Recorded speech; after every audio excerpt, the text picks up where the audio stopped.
చాలా కాలం తర్వాత ముఖ్యమంత్రి చంద్రబాబు ఉప ముఖ్యమంత్రి పవన్ కళ్యాణ్ల మధ్య సుదీర్ఘ భేటీ జరిగింది. ఈ భేటీ ఉండవల్లిలోని చంద్రబాబు నివాసంలో జరిగింది. ఇది హై ప్రొఫైల్ భేటీ అని అంతా అంటున్నారు. ఈ భేటీని ఏపీలో పాలనా పరంగా అతి ముఖ్యమైన సమావేశంగా కూడా చూస్తున్నారు. 2 గంటల పాటు సాగిన భేటీలో అనేక అంశాల ఇద్దరి మధ్య చర్చకు వచ్చాయని అంటున్నారు. అందులో ప్రస్తుతం ఏపీలో భారీ చర్చకు దారితీసిన కాకినాడ పోర్టులో అక్రమంగా బియ్యం రవాణా కావడం అన్నది.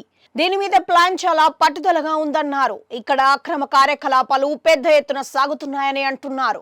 అంతేకాదు స్మగ్లింగ్ కూడా జరుగుతుందని, వీటికి అరికట్టాల్సిన అవసరం ఉందని కూడా అంటున్నారు. పైగా పవన్ స్వయంగా బీచ్ లోకి వెళ్లి మరీ సీజ్ ద షిప్ అని అన్న తర్వాత సీరియస్ యాక్షన్ తీసుకోవాల్సిన అవసరం ఉంది.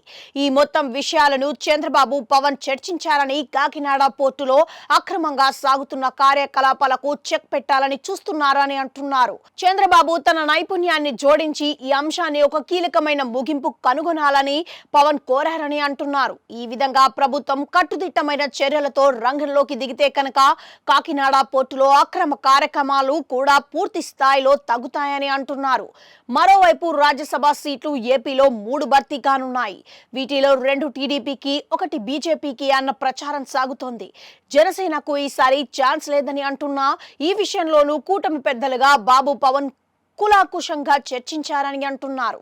ఈ విషయంలో పవన్ తన అభిప్రాయాలను ముఖ్యమంత్రితో పంచుకున్నారని అంటున్నారు. అదేవిధంగా సోషల్ మీడియాను దుర్వినియోగం చేసిన వారి మీద ఏపీలో కేసులు పెడుతున్నారు. దీని పురోగతితో పాటు ఈ అంశంలో మరింతగా ఏమేమి చర్యలు తీసుకోవాలన్న దాని మీద కూడా ఇరువురు నేతలు చర్చించినట్లుగా తెలుస్తోంది.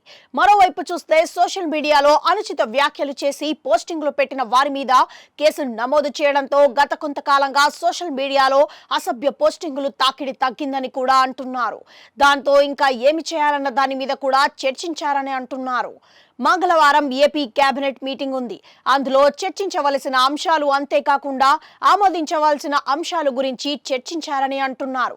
నిజానికి చంద్రబాబు పవన్ భేటీలో రాజకీయ అంశాలు కూడా అనేకం వచ్చాయని తెలుస్తోంది. ఈ విధంగా పవన్ ఢిల్లీ టూర్ కి సంబంధించిన అంశాలను కూడా బాబుతో పంచుకున్నట్లుగా తెలుస్తోంది. మొత్తానికి ఢిల్లీలో ఎన్డీఏ కూటమి, అలాగే ఏపీలో టీడీపీ కూటమికి మధ్య అనుసంధానంగా కీలకమైన పాత్ర పోషిస్తున్నారు. ఏదేమైనా ఈ భేటీలో మాత్రం అర్థవంతమైన చర్చ సాగిందని అంటున్నారు. వాటి ఫలితాలు తొందరలోనే వస్తాయని అంటున్నారు.